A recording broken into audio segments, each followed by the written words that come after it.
Bismillahirrohmanirrohim. Alhamdulillah. Vassalatu vassalamu ala rasulillah. Payg'ambarlarning ma'sumliklari bayoni.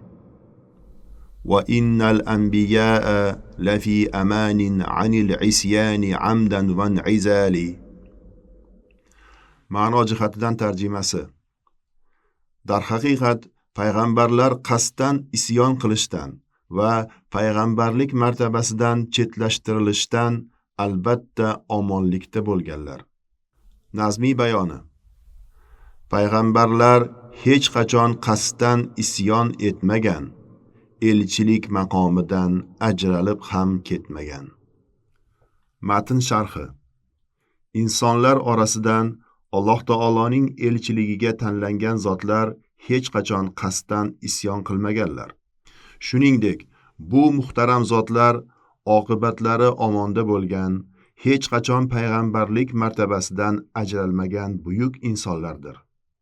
Biroq payg'ambarlar ham boshqa insonlar kabi yeb ichadigan, kasal ham bo'ladigan, ayollarni nikohlariga oladigan, bozorlarda yuradigan, qariydigan va Alloh belgilagan kunda o'limga yo'liqadigan insonlar bo'lganlar. Ammo ularda boshqa insonlardan keskin ajratib turadigan ulug' xususiyatlar bo'lgan. Payg'ambarlarning xususiyatlari. Alloh taoloning elchilari quyidagi sifatlarga ega bo'lganlar. Birinchisi, rostgo'y bo'lish. Har bir inson uchun zarur bo'lgan rostgo'ylik sifati payg'ambarlik uchun albatta bo'lishi lozim bo'lgan sifatdir.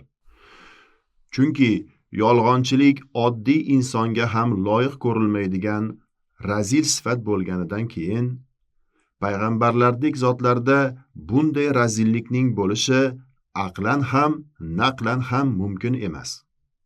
Rasululloh sallallohu alayhi vasallam yoshliklaridan o'ta rostgo'y va sadoqatliliklari bilan ajralib turganlaridan u zotni sodiq va amin deb atashgan.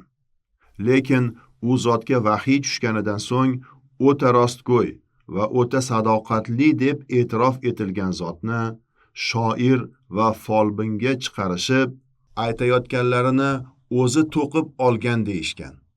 Shunda Alloh taolo o'zining nomidan yolg'on to'qiydigan har bir kimsa haqidagi qat'iy hukmini e'lon qilib, payg'ambarlar sayyidi haqida shunday degan. Astaizu billah.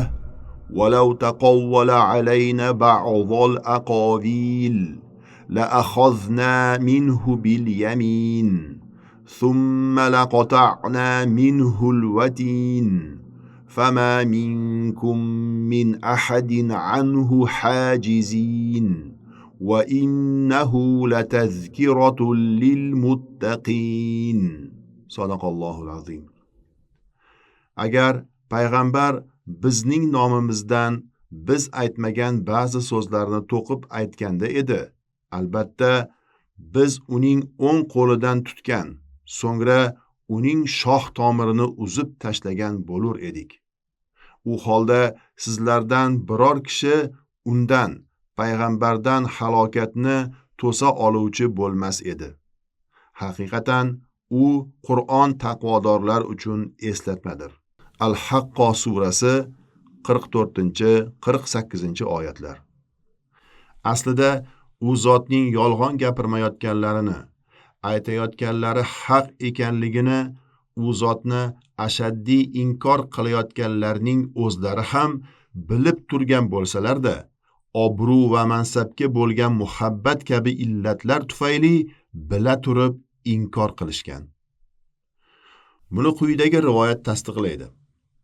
Quraysh qabilasi ulug'laridan bir kishi Makka ko'chalaridan birida Abu Jahlga yo'liqdi va undan to'xtab gaplashishni iltimos qildi. So'ngra unga: "Ey Abul Hakam, bu yerda ikkalamizdan boshqa hech kim yo'q. Sendan Alloh uchun so'rayman.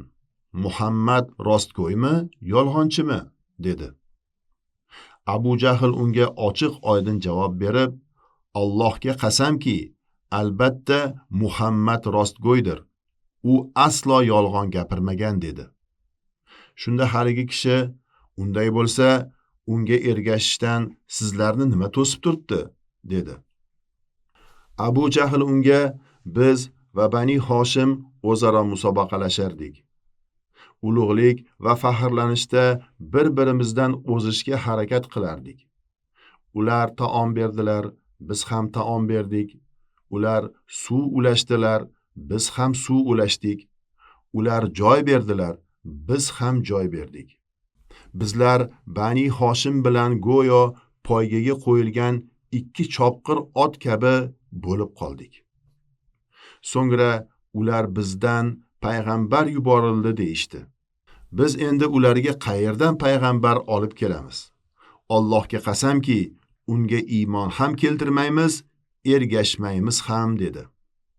Shunda Alloh taolo o'zining payg'ambariga tasalli berib, quyidagi oyatlarni nozil qilgan. Astaizu billah. قد نعلم إنه ليحزنك الذي يقولون فإنهم لا يكذبونك ولكن الظالمين بآيات الله يجحدون صدق الله العظيم. Aytgan gaplari sizni ma'yus, xafa qilayotganini yaxshi bilurmiz. Ular aslida sizni yolg'onchiga chiqarmayaptilar. Balki bu zolimlar Allohning oyatlarini inkor etayotirlar. An'om surasi 33-oyat. Rasululloh sallallohu alayhi va sallamning rostgo'y ekanlarini dushmanlarining o'zlari ham e'tirof etganlar. Faqat martaba va mansabga bo'lgan muhabbatigina ularni haq dinga ergashishdan to'sib qolgan. وصلى الله تعالى على خير خلقه محمد وعلى آله وأصحابه أجمعين.